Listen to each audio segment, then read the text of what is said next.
I was a communist for the FBI.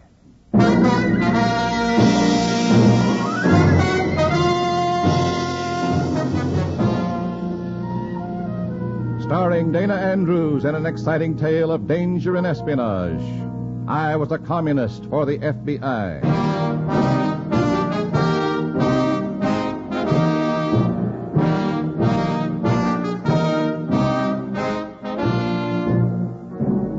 Many of the incidents in the story you are about to hear are based on the actual records and authentic experiences of Matt Cvetic, who for 9 fantastic years lived as a communist for the FBI. Here is our star, Dana Andrews, as Matt Cvetic.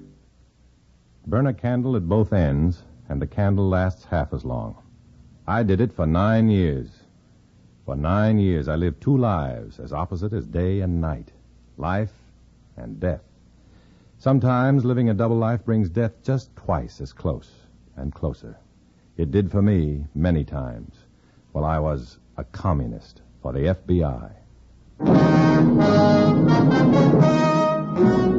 In a moment, listen to Dana Andrews as Matt Cvetic, undercover man.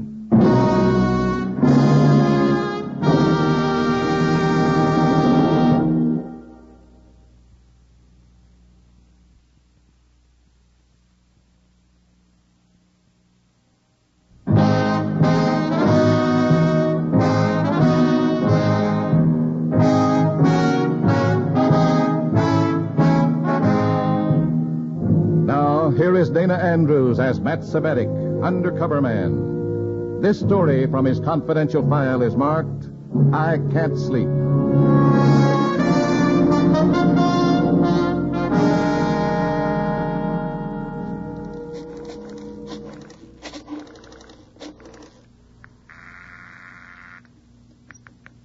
Yes? Mr. Baker, please, right away. Who's calling, Mr. Baker? Tom Roberts. Come on, get on it. This is Baker. Go ahead. I've got to see you right away. I'm heading for a conference with the big wheel, and if it's about what I think it is, I'd better talk to you. Where are you calling from? Drugstore phone booth. Then let me do the talking. Do you think the meeting might be about Otto Janus? They say it was suicide. I think it was murder. Never mind what you think. Let the comrades think you believe it was suicide. Was it? Look, Matt, go to that conference with Buchek, but watch yourself. You may be in a tough spot. I have a funny feeling I'm on the same spot Otto Janus was before he got here. Go to the meeting. Then meet me on the southwest corner of 9th and Viaduct. Okay. Watch yourself.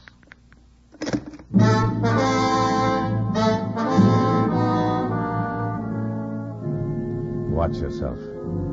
I wonder as I walk toward Communist headquarters for my meeting with Joseph Buchek, was Otto Janus told to watch himself before they found him dead? My footsteps echo the cadence of a name familiar to Americans who read good books. Otto Janus. Otto Janus, author, critic. Otto Janus. Author Farewell Nero, author Citizen Slav, author Trumpet the Brave Country. History, immigrant, patriot, Communist Party member. Corpse. Found hanging pitifully in his hotel room in New York City. Why such an end to such a man? How? That's what Joseph Buchek wants to talk to me about. Little Joe. Very close to Big Joe himself in the Kremlin. Watch yourself, Cvetic.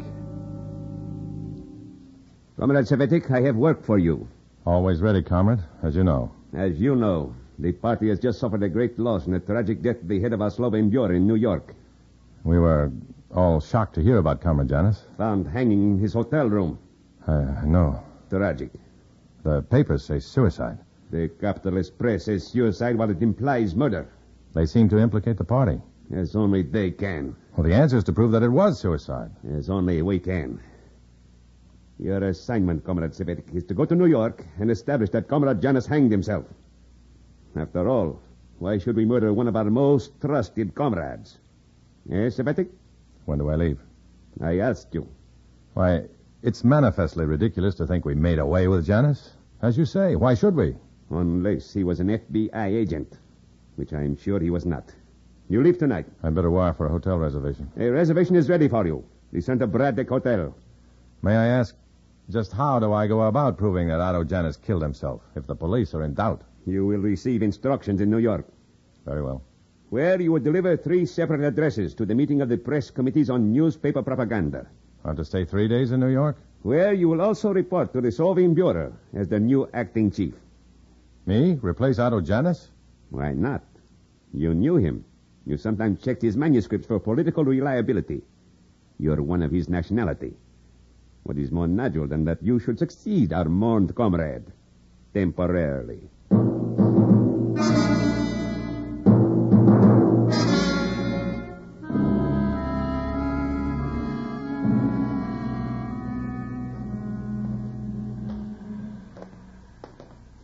So the meeting was about Otto Janus, eh, Matt? Yeah. Can the FBI answer a big question for me?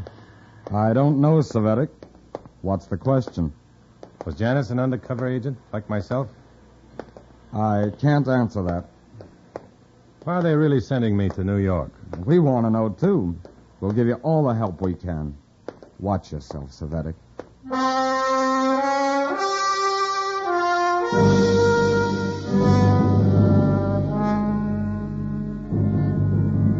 I try to sleep, sitting up on the night coach to New York, thinking. Did Otto Janus wear 2 faces like myself? How did he die? Suicide or cleverly disguised murder? Over and over again, round and around. I can't sleep. And then, mercifully, I do fall asleep.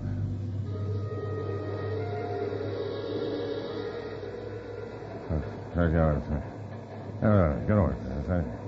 Hey, how's that, stranger? Janus. Otto Janus. Yeah, get off my shoulder, huh? Suicide. Hey, Suicide. hey, fella, wake up. What's this? What's this? What? Hey, wake up, guy, will you? Huh? What? You always talk in your sleep? Talk. What did I say? I don't know, butchers or something. What else? What else? I don't know. Just mumbling, I guess, from butchers. Oh, Hey, what's the matter? You got a beef against butchers? not that I know of. Oh, excuse me, will you? Don't leave me keep you awake. That's all right. I've had enough sleep. Plenty.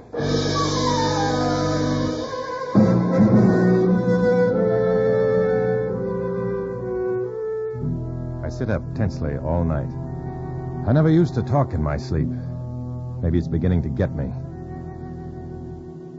In the morning, bleary-eyed and stubble-chinned, I check into the hotel in New York. It's a nice double room with twin beds, an unusual extravagance for the party. But I'm a big man now. I don't wait to unpack before I pick up the phone to check with Communist headquarters. Report in. Operator, will you give me Sheridan 371? Never mind that number, operator, thanks. Yeah, come in. Cvetic? Yes, who are you? Who am I? Word, look at these suitcases. I'm your dormitory mate. That's who I am. Yeah. Dormitory mate. Carp. Comrade Carp, with a K. I wasn't told I'd have a roommate when I got here. I'm attending the press committee's meeting, same as you, comrade. I got to use the telephone. Excuse me. Hello, operator. Wait a minute. Hang up. Well, I've got a report. Hang up.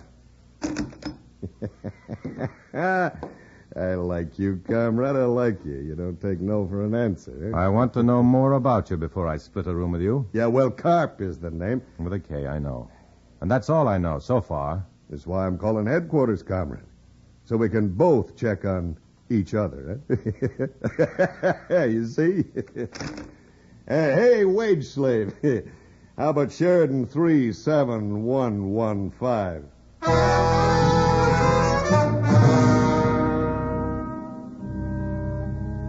I sit on one of the beds as Carp, with a K, talks to Communist headquarters and establishes beyond question his right to be here. Then I report and get my orders for the day. While I talk, I size up Carp. I study his luggage. And all at once, the cold sweat starts all over my body. One piece of luggage is a battered suitcase, but the other is a big, powerful tape sound recorder. I finish my call and hang up frozenly. A sound recorder. Why? I'm going to spend 3 nights in this room with Comrade Carp, and I'm the undercover boy who's taken lately to talking in his sleep. And all at once, I wonder who the man beside me in the train was. Was he sent to watch me, too? Did he tip off the party to send Comrade Carp to haunt me with a tape recorder? I don't know. I don't know. Or don't I? Yes, so you're Comrade Cvetic, eh? You told me you were a friend of Otto Janus. A comrade is more like it, in the strict party sense only. Yeah. Why do you suppose he bumped himself off anyway? That's what I'm here to find out. How you going to get at the facts? Comrade Buchek said I'd receive instructions how to proceed when I got here. Yeah. You're getting your instructions now, comrade. Your instructions are that Comrade Otto Janus committed suicide. I understand. You were here to meet with the press committees this afternoon to plan the spreading of that fact among the Slav element in America. Give me the line on Janus, then. All right, he was a sensitive artist. He was in ill health. He'd been worrying about the precipice of chaos and war to which capitalistic aggression was leading his beloved adopted country. All right. I wish Buchek had been more specific with me, that's all. So Comrade Buchek was specific with me, and I'm specific with you. Yeah, same difference. Comrade, Yeah? what's the tape recorder for? Oh, that? Oh, record the minutes of the meeting. Copy them down later. Why? Well, I'm sort of a high-fidelity sound hobbyist myself. That's a good machine. Yeah, sensitive as the human ear. And it works while you sleep. Yeah. What do you mean? Works while you sleep. Hey, wait a minute. You kidding? Think I'm going to stay awake during all that palaver if I can grab 40 winks while this machine listens in? Good idea. Yeah. Well, I'm going to grab some sleep right now. Immediately and at once. Yeah. Me too, comrade.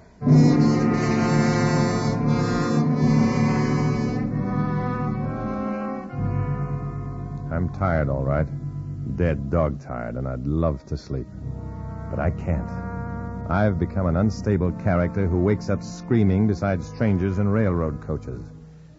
I'm the man with two faces, a communist for the FBI, opening slightly at the seams. I've got 3 nights ahead of me in New York, with Comrade Carp in the same room with me, listening. And if he doesn't listen, that sensitive machine has ears. Oh, yeah. I'm dead, dog-tired. I don't dare sleep for 3 more whole days and nights. Suppose I talk. I don't dare sleep.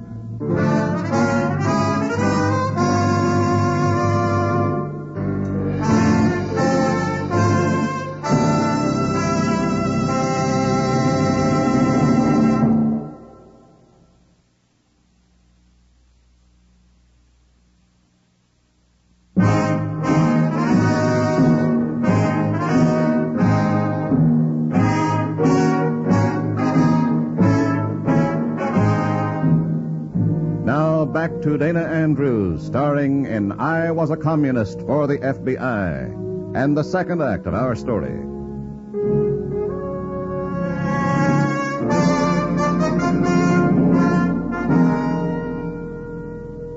The war of nerves is on. One night up on the train, last night's sleeplessness. 2 more endless nights ahead of me, and never, never out of sight of the comrades so I can snatch a moment's sleep. I can't last through that. Nobody can. Only I've got to. 2 a.m, the second night. I'm fighting off sleep like some overpowering drug. Carp, jolly, jolly comrade, is sleeping lightly. But sleeping. He sleeps. When he gets too tired to sleep lightly, he'll plug in that tape recorder and sleep heavily. Sure. 3 o'clock. And I can't take this anymore. I can't stay awake. I've got to do something or go mad or kill myself. Something. Operator, give me room service. No, give me the drugstore. Yeah, thanks. Hello, drugstore. Look, I know there's a kind of tablet. A tablet they take when they want to stay awake on long drives, you know? I said there's a kind of tablet. I can't speak any louder. I might wake up my partner. I said, have you got those stay-awake tablets they use when... Hey, Cvetic. Oh, never mind then. Thanks anyhow. Hey. Who are you talking to there, Cvetic? Drugstore, that's all. Yeah? What time is it? 4:00. 4:00. Yeah, I can't sleep. I asked him to send up some sleeping pills. Sleeping pills? Yeah. Sleeping pills? Yeah. What? Why? Don't you know you can't buy those things without a doctor's prescription? Oh, yeah, sure. So the pharmacist told me. Relax. Take yourself a glass of lukewarm water. Let yourself go limp and relax. Okay, I'll try that. You'll sleep. Thanks, Cameron. You betcha. Night.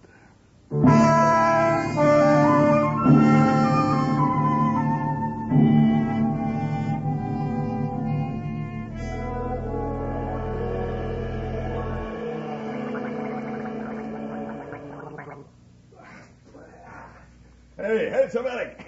Time to get up. Yeah. Arise and shine. One of those cheerful risers, aren't you? Trying to get some sleep, comrade? Some. The boy. Well, I'll be out of here in 2 shakes.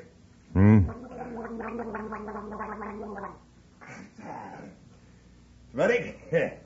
Hey, Cvetic, wake up. I wasn't asleep. Come on, arise and shine, boy. Arise and shine.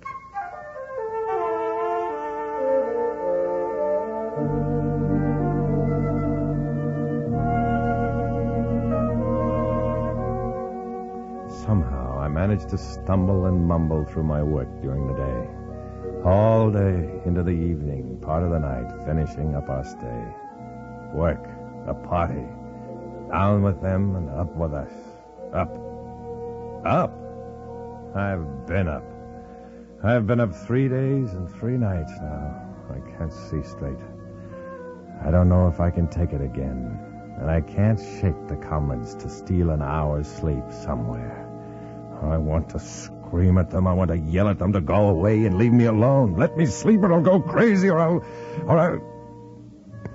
Rather than fall asleep and talk, kill myself. The 4th night. Agony.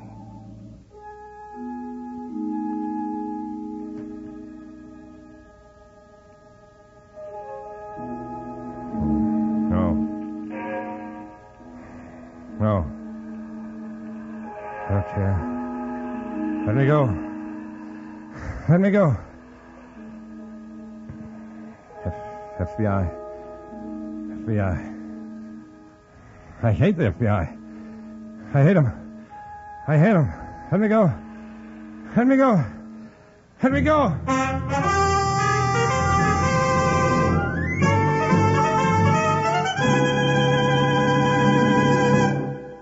I sat up in bed. I've been asleep. And I've talked. I know I've talked. I heard myself. I woke myself up with it. FBI, I said. I heard it. Did he? I looked over at Carp, a jolly comrade. He's asleep, but his mechanical stooge isn't. Carp's limp hand is wound round a toggle switch, and the wire leads under the bed to the sound recorder. With my sleep talking on the tape. There's only one thing to do. I do it. Creep out of bed, belly close to the floor. Slither under Carp's bed. Stop the recorder. Erase the sound from the tape magnetically. Wait an eternity for the reel to wind back and erase the tape. Carp tosses in his sleep. I freeze. Silence again. Then, carefully, I start the recorder normally again. Creep back into my bed. This time, Cvetic. This time, keep awake if it kills you. Because if you don't keep awake, it may kill you too.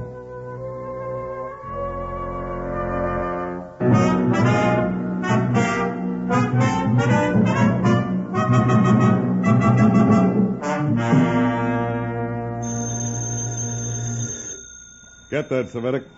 You get it. Get it. All right. Okay. Yeah? Tom Roberts, You've got the wrong room. No, this is Mr. Baker from out of town. Baker? Try to meet me in front of the main library on Fifth Avenue. Understand? I heard you, yes. There's no Roberts here. And I don't know him, Mr. Baker. You've got the wrong room. Goodbye.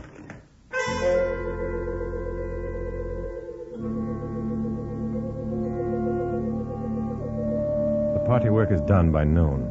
Getting away to meet Baker's easy now. I find him sitting on the steps of the library near one of the marble lions. Hometown boy, am I glad to see you. We don't talk. We take a cab and go to an office in the West 40s. And there, Baker unlimbers a portable recorder of his own. Starts it rolling. That sound familiar to you?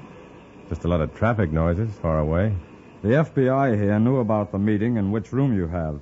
We wired the room the first night you arrived. What did you find out, if anything? Listen. Oh, well, I know that sound by now. No. I don't care. Let me go. Let me go. That sounds like me. Yeah, that's you, all right. FBI. FBI. I hate the FBI. I hate them. I hate them. Let me go. Let me go. Let me go. Cut. You picked that up last night? You talked in your sleep. I know. I tried to stay awake, but I couldn't. It just so happens that you couldn't have said anything more in your favor if your roommate overheard you. He didn't. His tape recorder did. And to think I crawled into Carp's bed to erase that stuff. They'd have loved me in the Kremlin. You erased it? Well, how did I know what I'd babbled in my sleep? And you started the machine again? Naturally. Cvetic, look alive. What's the matter? Carp knows when he started that machine. When he hears the clock on that tape striking 3 and 4, he'll know the tape was erased and started over again. He'll know who did it and why you did it, and suspect the worst. Fine. We all make mistakes. Yeah. We've taken the room next to yours. If anything happens, we'll try to help you. Thanks. I said we'll try. Thanks. So long, Baker.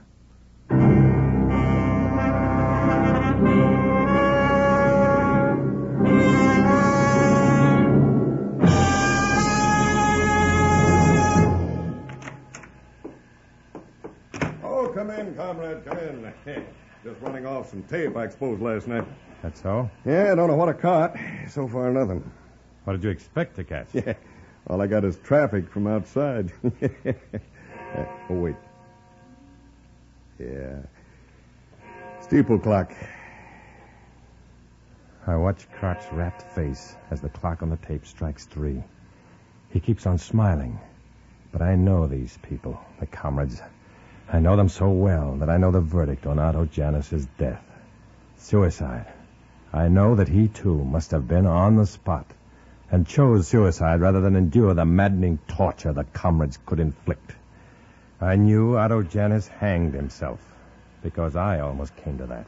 Verdict, suicide. Mission accomplished. Boy, there's a real late sailing. Ship held up with the fog, likely. Probably. You know, these things are a lot of use. A lot of fun, too, Cvetic. And then, all at once, the truth hits me. I know that the clock chiming 3 on the tape when it shouldn't chime more than 2 hasn't rung any bells with Comrade Carp. And I know something else, and know it right. And that is that the myth of the new Soviet man's wit and cunning is a myth. We can be as smart as they are, and they can be as dense as we are, any time of the day or in the dead of the night. So long, Comrade Carp. Where to, comrade? Hey, Wade, how about 40 winks before we catch the train back? Oh, me? I feel fine. I'm going for a walk.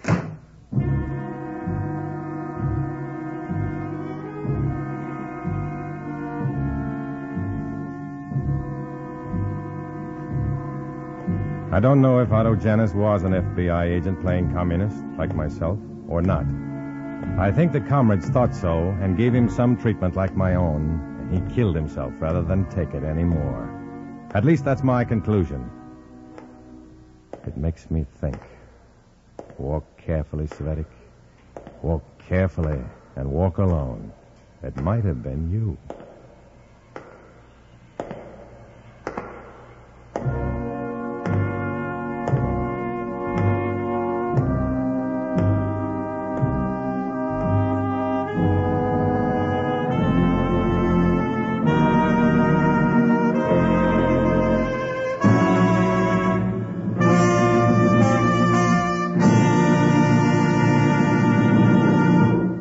Our star, Dana Andrews, will return in a moment.